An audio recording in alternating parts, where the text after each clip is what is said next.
Hey und herzlich willkommen zum SUP Board Test 2020. Das ist also jetzt die aktualisierte Version meines beliebten Sub-Tests, wo ich so 5 Modelle euch im Detail vorstelle. Um das nochmal klarzustellen, das sind jetzt hier 5 Modelle, die ich vom Preis-Leistungsverhältnis als ziemlich gut erachte. Natürlich gibt es noch Boards, die über 1000 Euro kosten, die aber noch vielleicht ein bisschen besser sind. Aber letztlich finde ich da den Preis, der nicht mehr gerechtfertigt für die jeweilige Leistung, die das Board bringt oder das Set bringt. Von daher sind das hier wirklich meine 5 Modelle, die ich hier im Verhältnis zum Preis als am besten erachte. Ich habe mir diesmal gedacht, dass ich wirklich 5 unterschiedliche Boards euch genau vorstellen werde, die in ihren jeweiligen Kategorien für besondere Einsatzgebiete einfach die besten sind.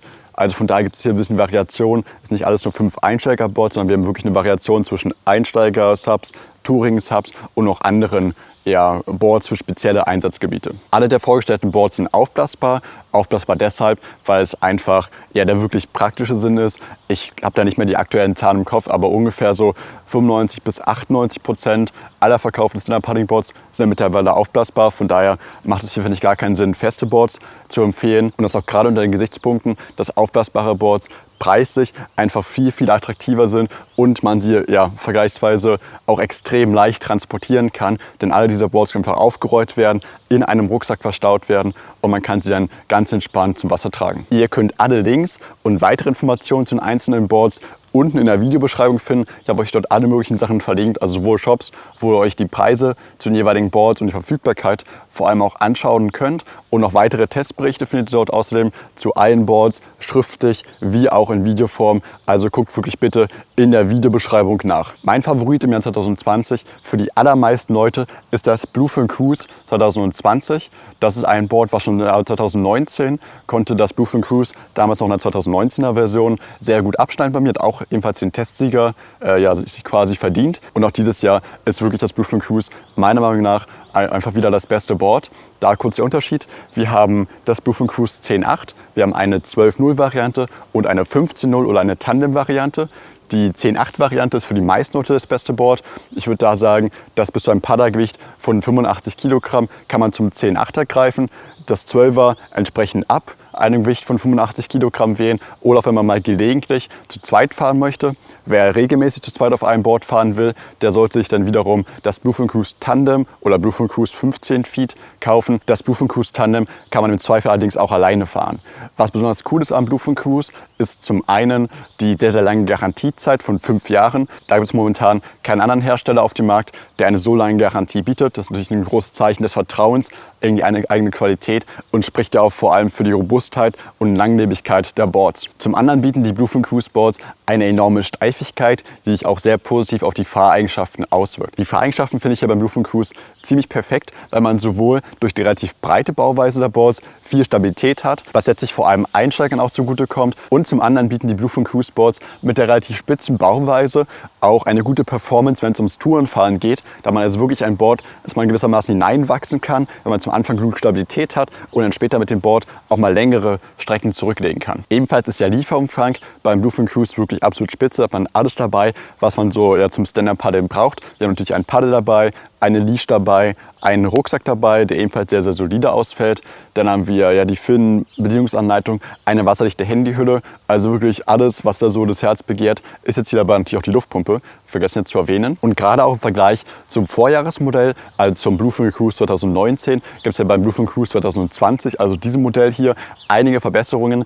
Die größte von allen ist wahrscheinlich das Paddel, was einfach mal deutlich hochwertiger ausfällt. Wir haben jetzt hier ein Carbon-Nylon-Paddel, was ungefähr 120 Gramm leichter ist als das des Vorgängermodells. Also auf jeden Fall da man nochmal ein sehr solides Paddel, mit dem man auch wirklich ein bisschen länger fahren kann und was nicht so schnell ausgetauscht werden muss.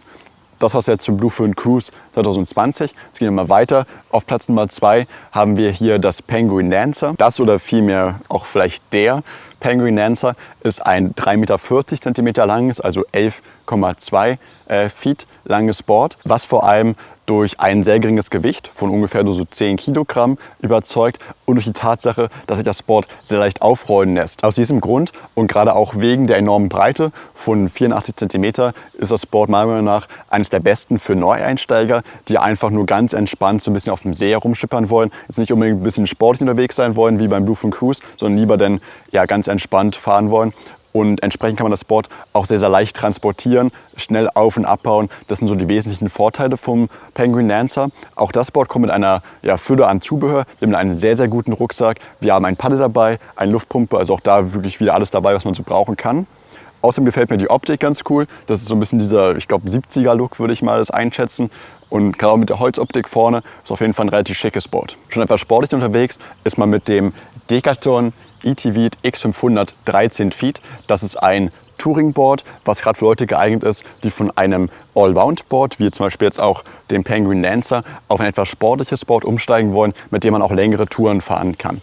Decathlon ist allgemeine Marke, die ist für ein super Preis-Leistungs-Verhältnis bekannt. Da haben wir wirklich sehr, sehr günstige Boards, die aber trotzdem durch eine gute Verarbeitungsqualität überzeugen können. Gerade mit der Keilform, die wir jetzt hier gut beim ETV X500 sehen können, hat das Board einen top gerade Auslauf, was halt genau auf der langen Strecke zum Vorteil wird.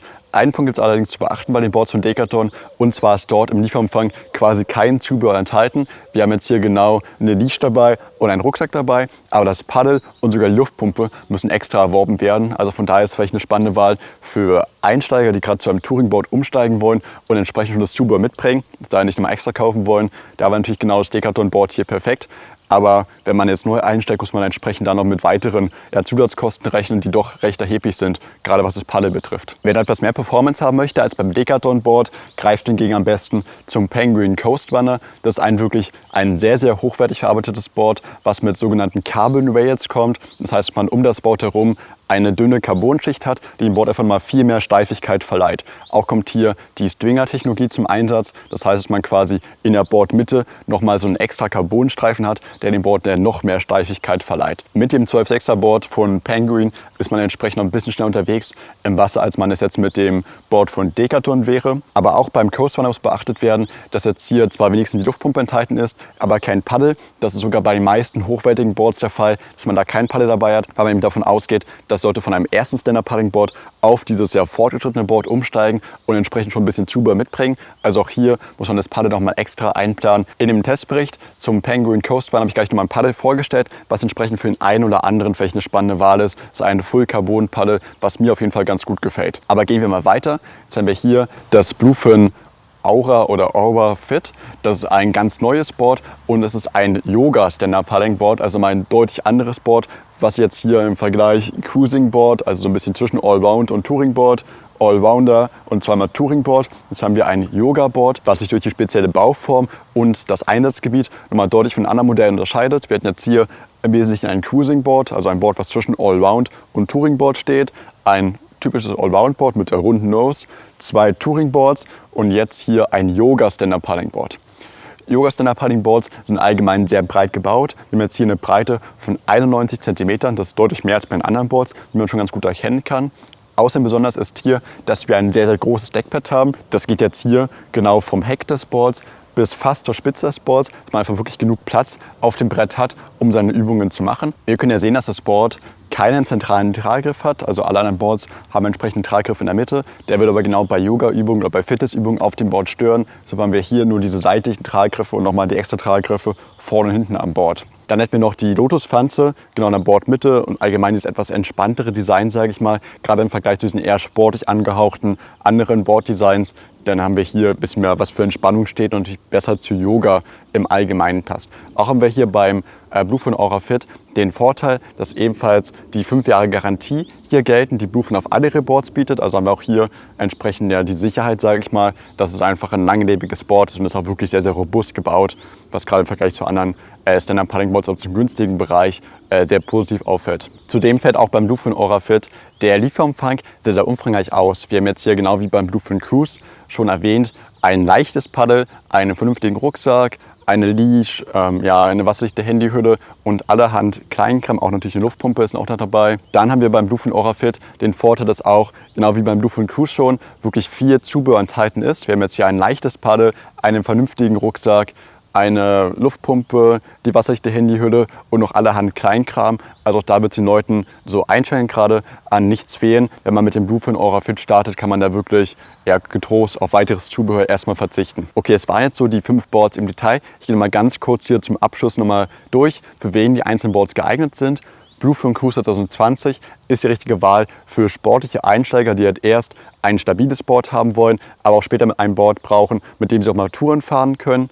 Penguin Lancer im Vergleich dazu, ein bisschen unsportlicher gebaut, liegt dafür sehr sicher im Wasser, vor allem für Anfänger geeignet, die einfach was sehr Entspanntes haben wollen, für so kürzere Trips über Seen oder auch nach einem Board suchen, was sie auch mal an ihre Kinder ausleihen können. Denn gerade hier mit dem geringen Gewicht und dass es sich wirklich so leicht einrollen lässt, ist auch eine spannende Wahl für Kinder. Dann das Decathlon ETV X500 13 Feet ist ein günstiges Touringboard, was vor allem für Leute geeignet ist, die von einem Einsteigerboard, meistens einem Allround-Board, zu einem Touringboard umsteigen wollen, entsprechend gar nicht mehr das Zubehör brauchen. Und da ist das Decathlon-Board gerade recht, weil da haben wir, wie gesagt, ja gar kein Zubehör erst dabei. Das ist auf jeden Fall da die spannende Wahl. Wer aber wirklich längere Touren fahren möchte, sollte ich vielleicht eher nochmal den Penguin Coast Runner anschauen. Das ist ein noch sportlich gebauteres Board, was gerade durch die enorme Steifigkeit mit diesen Carbon Rails und dem Stringer einfach noch ein bisschen schneller im Wasser unterwegs ist.